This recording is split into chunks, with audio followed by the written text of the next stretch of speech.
सामने देख लीजिएगा। तो ये पटना शहर का 100वां जन औषधि केंद्र है और इसकी हमें बहुत खुशी है कि पटना में जन औषधि योजना का इतना ज़्यादा उसके प्रति उत्साह है लोगों में और इसकी इतनी अच्छी एक्सेप्टेंस है, जिससे कि ना केवल पटना में और पूरे देश में भी ऐसे लगभग 14,000 जन औषधि केंद्र खुल चुके हैं जो लोगों को रोजाना करोड़ों रुपए की दवाइयाँ काफ़ी सस्ती कीमत पर उपलब्ध करा रहे हैं। तो यह पटना का 100वां केंद्र होने के कारण इसका अपना विशेष महत्व है। आज हम लोग पटना में हैं, इसलिए बड़ी खुशी का विषय है। मैं इसकी संचालिका जो हैं केंद्र की, उनको मैं शुभकामनाएं देता हूं, बधाई देता हूं। ये जनसेवा का कार्य है और जो लोगों को सस्ती दवाइयां देकर उनकी जो महंगी दवाइयों की का जो खर्च है उसको कम करने में ये मदद करती है जन औषधि योजना।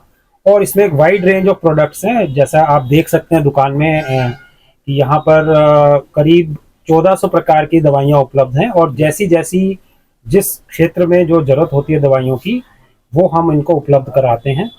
और इसके साथ में 300 के करीब सर्जिकल आइटम्स और न्यूट्रास्यूटिकल्स हैं, जिसमें कुछ आयुर्वेदिक दवाइयाँ भी हैं।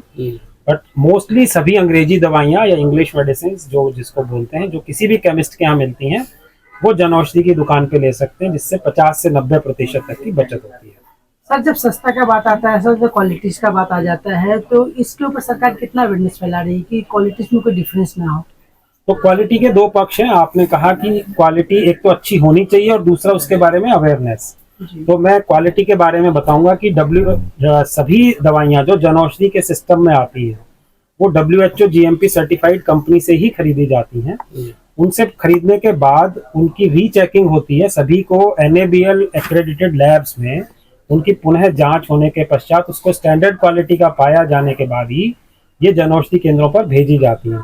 तो किसी को भी इसके बारे में बिल्कुल शक करने की, चिंता करने की आवश्यकता नहीं है। हर एक दवाई के ऊपर आप देख भी सकते हैं एक लोगो बना हुआ है WHO GMP का और जन औषधि केंद्र का या प्रधानमंत्री भारतीय जन औषधि परियोजना का लोगो है। यह देखकर ही वो दवाइयाँ लोगों को खरीदनी चाहिए।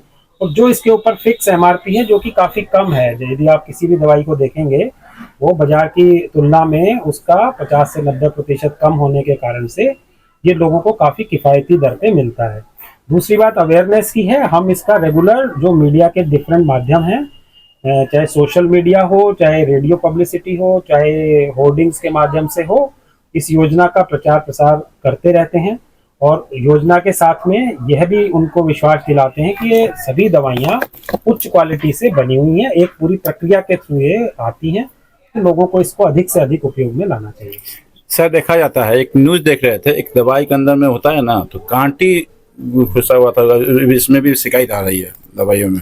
वो जन औषधि की दवाई थी कि नहीं, ये कहीं और की दवाई का मैं कोई उत्तर नहीं दे सकता। ऐसा नहीं, एक न्यूज दवाई का आ रहा था। नहीं, मैंने वो जानकारी मेरी जानकारी में नहीं है कहाँ ऐसा था, बट हमने आपको क्वालिटी की प्रक्रिया के बारे में बताया कि WHO GMP सर्टिफाइड कंपनी की ही। सर, एक बहुत बड़ी समस्या खड़ी हो जाती है कि प्राइवेट हॉस्पिटल में लोग इलाज तो करवाते हैं, लेकिन मेडिसिन भी लिखते हैं तो वो अपने ही हॉस्पिटल में उसका मेडिसिन मिलता है।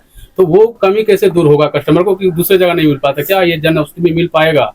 जन औषधि में जैसा मैंने बताया 1400 प्रकार की दवाइयाँ उपलब्ध हैं, जो कि आपकी जरूरत की 90% दवाइयों की जो जरूरत है वो यहाँ से पूरी हो सकती है।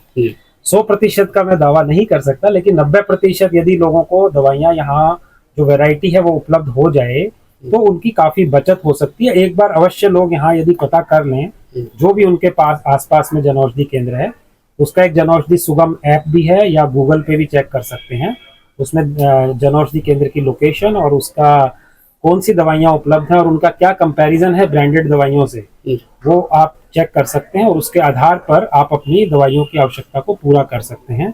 जैसा आप देख रहे हैं यहाँ विभिन्न प्रकार की दवाइयाँ हैं जो रखी हुई हैं। किसी भी दवाई का आप यदि देखेंगे कि पैरासीटामोल 650 mg जो है, जो कि ब्रांडेड दवाई का अलग नाम से जो सब जानते हैं डोलो के नाम से काफी चर्चित है, ये 15 गोलियों का जो इसका स्ट्रिप है ये सिर्फ 15 रुपए का आता है यहाँ।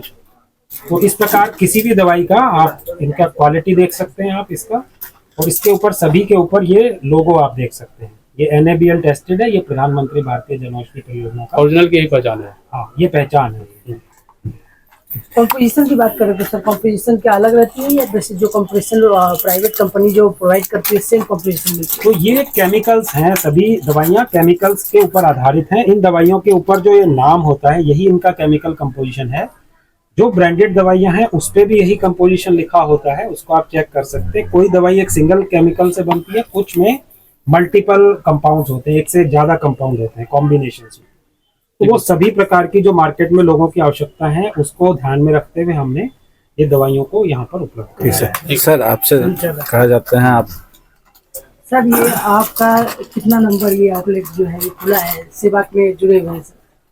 एक्चुअली हम एक तरह से एक समाज सेवी भी है, तो जो इसके लिए इच्छुक होते हैं जन औषधि केंद्र के लिए उनको प्रोत्साहित करते हैं, उनको हेल्प करते हैं कि भाई आप जन औषधि खोलिए, उससे आपका व्यापार भी बढ़ेगा और एक जनता का सेवा भी होगा। और हम तो ये कहते हैं कि जैसा कि आप भी अभी सवाल कर रहे थे कि भाई प्राइवेट कंपनियां डॉक्टर लिखते हैं दवाई और क्या ये यहाँ मिलतेगी कि नहीं, आपके चैनल के माध्यम से हम ये सारे जनता को कहना चाहते हैं और पेशेंट को कहना चाहते हैं कि एक बार जब डॉक्टर प्रिस्क्रिप्शन लिखते हैं तो एक बार जन औषधि के आउटलेट पे जरूर जाएं, क्योंकि आज के डेट में लगभग जो भी मार्केट में दवाइयाँ अवेलेबल है प्राइवेट कंपनियां की, लगभग 90% दवाई जन औषधि में अभी उपलब्ध है। तो एक बार वहाँ सर्च जरूर करें, सस्ती और उत्तम क्वालिटी की दवा मिले।